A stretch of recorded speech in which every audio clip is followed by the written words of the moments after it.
A quick note about angle grinders. Please make sure you're using these responsibly and using them correctly. Don't do anything dangerous with them. They are very great tools, but they are also very dangerous. I've been injured a couple of times with them, even when using them correctly. If you want stories, let me know. I'll tell you fun stories. But I was working on a sculpture, this one, and I had it get bound up with the guard on there, and the guard caused it to twist out and serious injury. So if you are using these, please use them responsibly with gloves and the proper stuff. Yeah, let's get back to it. All right, so I've got all of my hooks done in terms of this gap. That little gap is what's gonna obviously kind of like sink into the tension hoop. So I still need to shape the tops of these and file and clean them up. But that'll all be done upstairs in my shop at my vise. While I'm down here in the metal shop, I thought I'd work on the tension hoop itself. So I am not gonna cut, although it seems like a lot of people do for different instruments, the gap that goes here. I kind of drew it out. That little gap that goes there where your neck goes. My hope is this is gonna pull down to where the skin is actually just gonna ride over that. So there's no reason for me to really do that. I'm gonna put a scoop neck that's gonna elevate the neck, so that will actually drop in there. If I need to, I can always cut it later. But what I need to do is cut the notches all around for the hooks. I'm gonna show you how I do that. You could use a grinding disc or a stone or something like that. This is a great one because it's exactly the width that I need. So for a hook, it's 3/16. This is 3/16 inch wide. That would be great, right? Except if I wiggle or slip at all, I'm over. It's not gonna like ever be the right width and what I need. This is just not healthy for me. It's not the right way. So what I do, don't judge me, this is how I work. I use a cutting disc, like a cutoff wheel. And the two things that I do, one is I take one slice side by side and I can clean out the bottom. And that gives me a smaller kerf to work with. It also gives me more control for what I do. So I'm not grinding a bunch and heating it up. I'm just taking little cuts. Secondly, do this from the side, is as I cut this, I'd never go past halfway. If I go halfway, my slot is gonna be flat on the bottom. I want it to be angled down. So what I'm gonna do is I'm gonna lightly take a pass like here, past center, so that the angle of the wheel is actually creating the angle that I need. And I'm gonna go back and forth. So I'm gonna cut once, cut twice, make sure it fits width-wise, and then I can clean it up with a file. Okay, so I'm gonna get to cutting these, and obviously I have the right protection gear. I have gloves, a face shield, respirator, and ear protection for the dust and for the sparks and sound. So, off camera, that's what I'm wearing. So, let's cut a few of these. Yeah, real quick. Gotta put on all my gear, so you'll stop hearing me in a second.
Okay, actually put a glove back on here. It's probably still warm.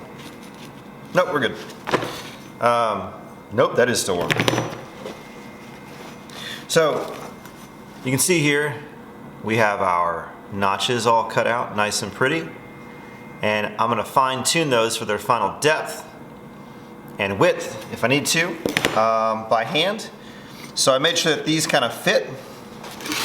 So we can see there's gonna be our hooks and snag on there, right? So I wanna make sure that this is gonna go to the right depth. Yeah, but that's how I do it. So, also, last little bit, if you ever are making one of these, unless you have this, hatred for yourself or a specific need, these are way cheaper to buy in terms of your time and sometimes material. So I'm just using steel, and I have the time, but mainly, I don't have this specific size. You can't buy this specific size. So that's usually when I have to make one of these, is when I do an oddball project. Otherwise, man, for the time that this will take to do all this, it's almost worth the money some other way. But if you want to make them, this is how you make them by hand for me. All right, forgive the sound of the air conditioner and stuff. So basically what I'm doing is taking a file and putting that final bevel to be consistent on the inside of the hoop. So I just clamp in the corner of my vise and make this awful sound for a long time. So it's hard to do without blocking the camera. There you go.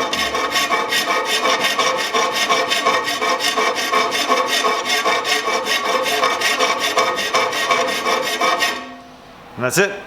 So I'll knock this out around all the notches. And then I have to do some final work on our hooks. So let's knock this out.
Okay, so these notches are a little deeper than you would normally see on a tension hoop.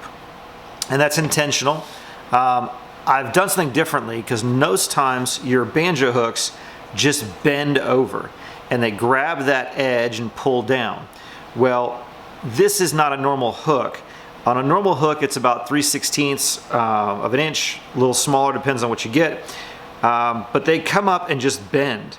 And that mass at the top, coupled with the corner distance, that angle, usually 60 degrees or something, gives it its strength.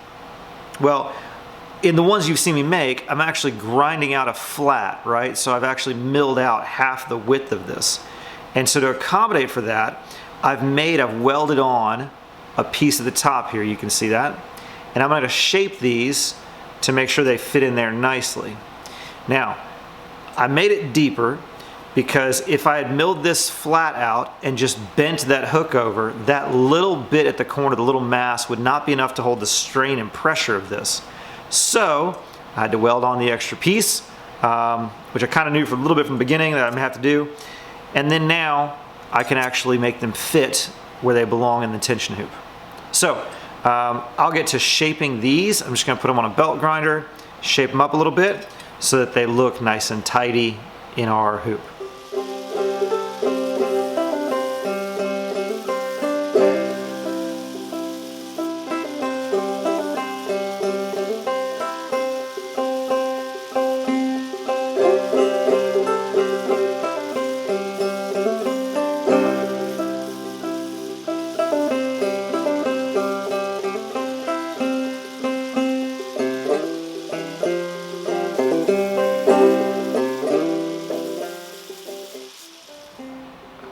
the next bit is hand sanding all these little dudes and dudettes.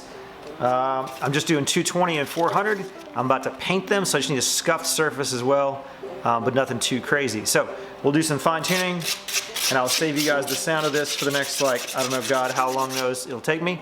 But we'll knock all these out and then paint them. I feel like I'm making little Boba Fett helmets. That's the sound Boba Fett makes, apparently.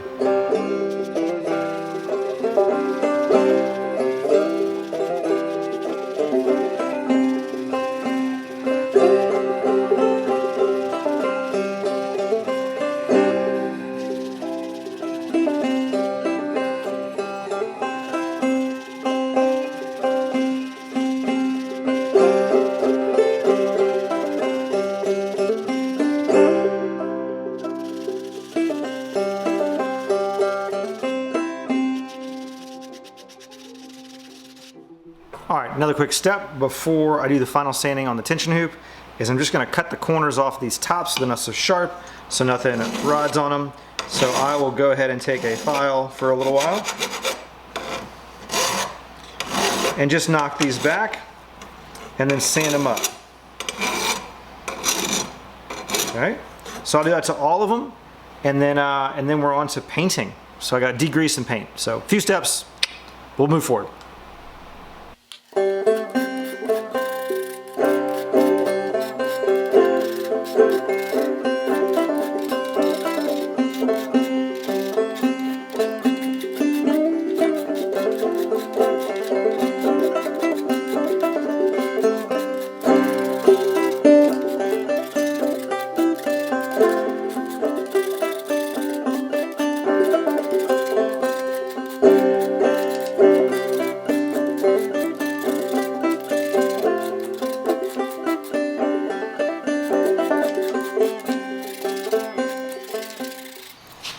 So I'm just going to douse these parts in acetone and degrease them.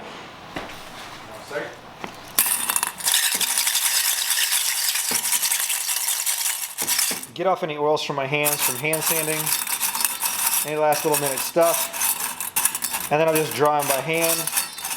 And then I think I have a kind of clever way of painting them.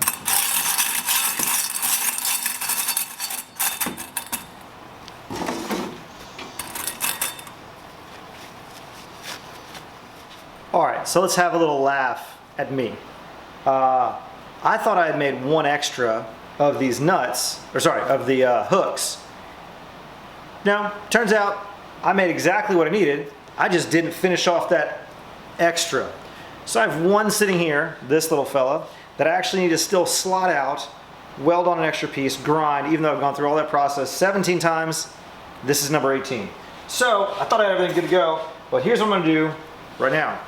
I have all the hooks down here and all the nuts up here. So all the nuts are going to be white, all the hooks are going to be gray. So that way I can actually paint them at the same time. I'm going to leave these up a little proud so I can rethread and clean them. I'll turn these over and do the same thing. So I'll just spray them all gray, clean them all out when it's all done. I could tape off each one individually, but I don't want to. So I'm going to spray all these, and have to remake one freaking hook. So, paint first, hook second, because I already got gloves on and everything is already ready. So, no big deals, and this is nothing fancy. I'm not gonna make a video part of this. It is not anything crazy. I could actually go through the whole paint process of etching it and priming and whatever. No, I'm actually just gonna spray, like rattle can primer these, and then clear coat them with some polyacrylic spray, not polyacrylic, spray acrylic stuff. Yeah. Anyways, nothing fancy. So it's repairable, it's easy, it's pretty durable. This isn't a car. So even though I've renovated cars and had to spray them, that stuff sucks. Anyhow, let me spray these and then I'll show you the results after this. Whoop, they're falling. They look like little worms. Okay, let's go spray our worms.